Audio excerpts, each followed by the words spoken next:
Hey everyone, so in this video I want to show you how the save and load system works inside of the Ultimate VR template and kind of how it's doing its thing. So just before I start this one, I've got a feeling some people will be watching this who haven't got the template.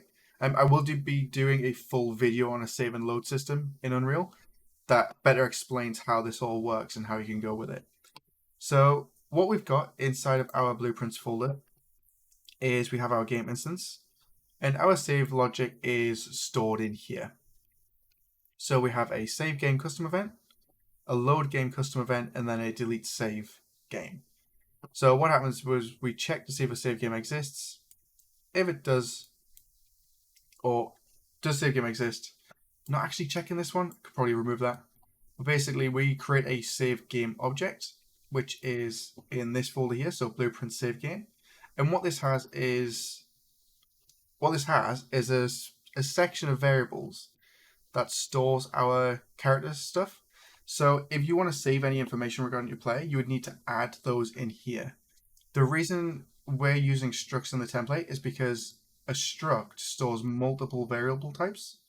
So rather than having to have a list of individual variables in here, we just have a struct, and then anything else can take those as well. So you can see here we've got the same struct used a couple of times. It saves having to repeat ourselves and duplicating those through. So we get our save game. What we could do is, if you want to automatically load your project, so in here we basically get the variables, so character variables from our save game. So save user settings, this character settings variable here, and we say get our settings from our game save or game instance and put them into that variable.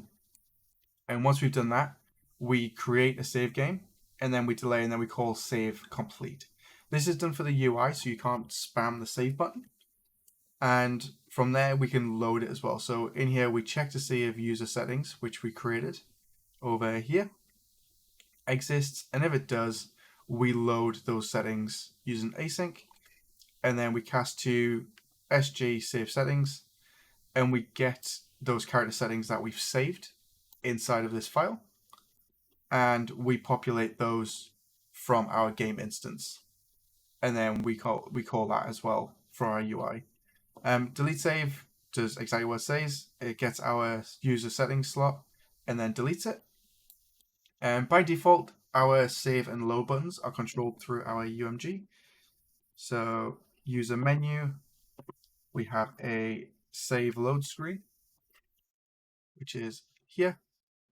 And what this does is when we press button save, we get our game instance, and we're calling this custom event save game from there. And then we disable the button so we can't do it again. And then we check to see if the save complete has finished, and then we enable the button. So that's pretty much it. So that is pretty much it. If you want to save user settings or variables, you can put them into this actual SG underscore save user settings file as a variable, and then pull those into your game instance. But I imagine if you're using this, you kind of already understand how the save game system works.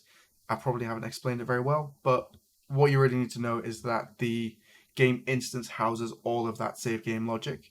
And if you want to save any settings, you can put them into SG underscore save user settings. And we've also got, what I've also done is added the permissions, which can be added into your project if you're using a mobile VR device, such as Vive Focus 3, Oculus Quest, or MetaQuest 2 and Pro. So you can have these in there to make it a little bit easier on your end. So yeah, hopefully that helps. I've got a feeling I ramble a little bit. I'll be remaking some of these tutorials once I'm sorted, but for now it's just kind of throw them out there. Alright, hope that helped. Bye.